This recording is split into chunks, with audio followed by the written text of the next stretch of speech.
Hey guys, and welcome to this video. Before we get too far into it, go ahead and hit that like button because I guarantee you I'm going to be hitting you with some cost-effective filmmaking tips and tricks and hacks for your YouTube content. So, punch. When I was deciding whether or not I wanted to make YouTube content, I kept going back and forth because I didn't own a DSLR camera, and I felt that I wouldn't be able to produce quality content because I'd be lacking. The YouTubers that I followed had crazy expensive DSLR cameras, the Canon 1DX Mark II, the Canon 5D series, or the Sony series. Like, everyone was making these crazy cinematic YouTube videos, and I just felt like I couldn't compete. And then I started listening to just other types of YouTubers who weren't necessarily in photography and videography, just regular YouTubers who might be doing a daily vlog or a fitness channel or an entrepreneur type channel. And these types of YouTube creators were putting out quality content, keeping it simple, and weren't, doing drone shots or like underwater shots or crazy shots like that, utilizing thousands of dollars worth of expensive gear. And I want to be able to take my storytelling abilities and utilize perhaps their setups, which were a bit simpler in my mind, to be able to regularly upload content to YouTube. Let's take a look at what I'm currently working with. You'll see I utilize a mini tripod whenever I'm out and about around the city or going on trips. This is a tripod that I take with me. It doesn't take up much space at all. It is super useful. It didn't cost that much. It's not like a high-end gorilla tripod or anything like that. It's just Amazon tripod that I purchased. I will link it in the description. I've had this tripod for over a year now, and I haven't had any problems with it. It is reliable, compact. I think it costs under 20 bucks or under $30 for sure, and it's been a great addition to my setup.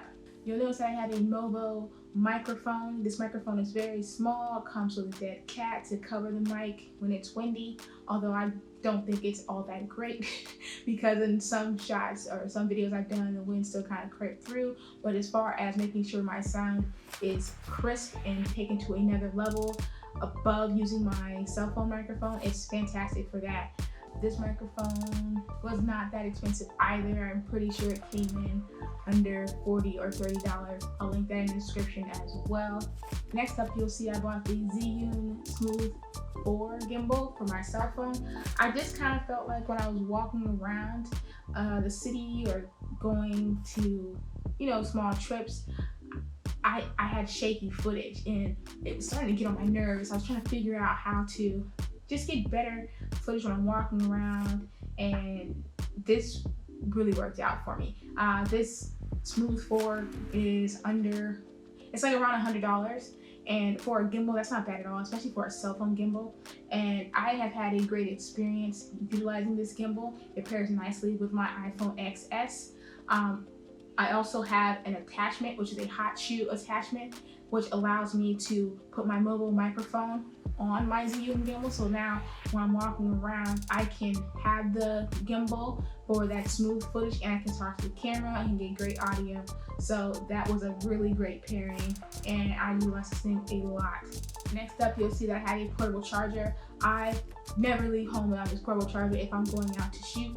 I always need it, and it comes in very, very, very handy. This thing's like $10. I recommend you get one or get two, because if you're gonna be out all day and you're shooting on your cell phone, and you're definitely gonna want it, and it helps out so much. Since the iPhone XS has a different headphone jack now and a power jack, I had to get a converter, so like a little converter for hooking up my iPhone XS to the Movo microphone. I also utilize it with the Zhiyun when I'm hooking up the microphone as well. So it's just an adapter.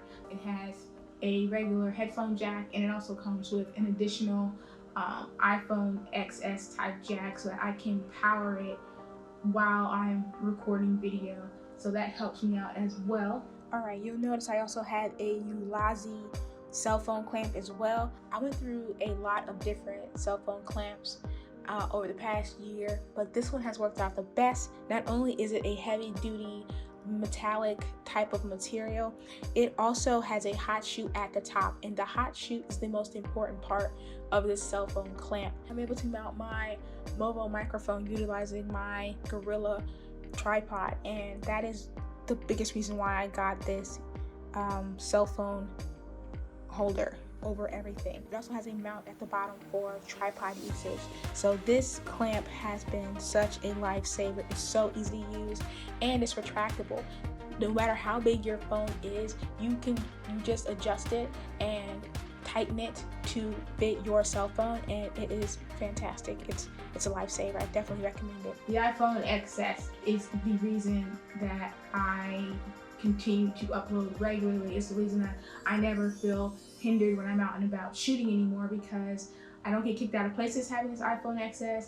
No one stops to stare at me when I have my iPhone on me and I'm taking video footage. People think it's normal. We live in a very selfie, Instagram story, Snapchatty culture. So having your phone out when you're out is not a big deal. It's not a spectacle. So people aren't going to stop you, or they're not going to harass you or just stare at you when you're filming or talking to it, because a lot of times they think you're FaceTiming.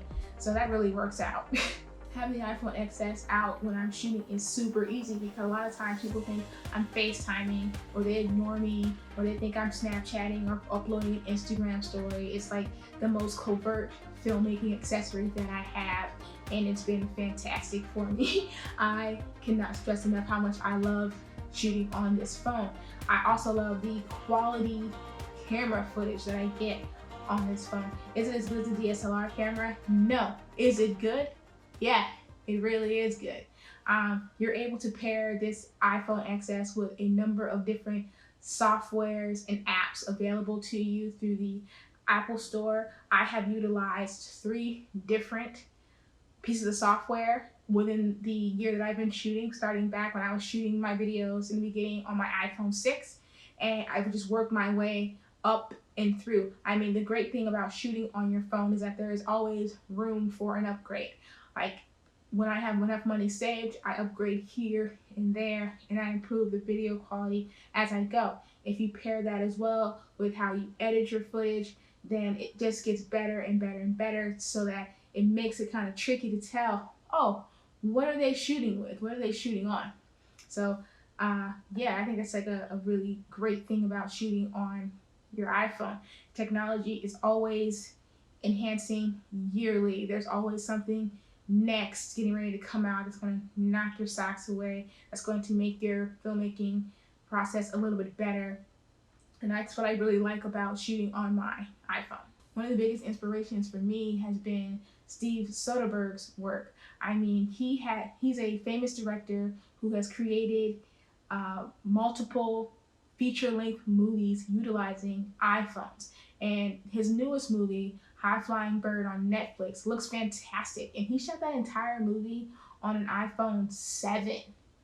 7, you know, like, that is amazing to me. He paired it with really good cell phone software, moment lenses, and of course he went and edited it, did the whole post-processing to make it look fire. But that movie looks fantastic, and I was like, you know what, this guy who has access to millions of dollars to make films still chooses to shoot on an iPhone 7. I know I can shoot YouTube content on an iPhone XS and still do relatively well. I can still share and document my experiences and bring you guys into what it is that I like to do and go on some adventures with me.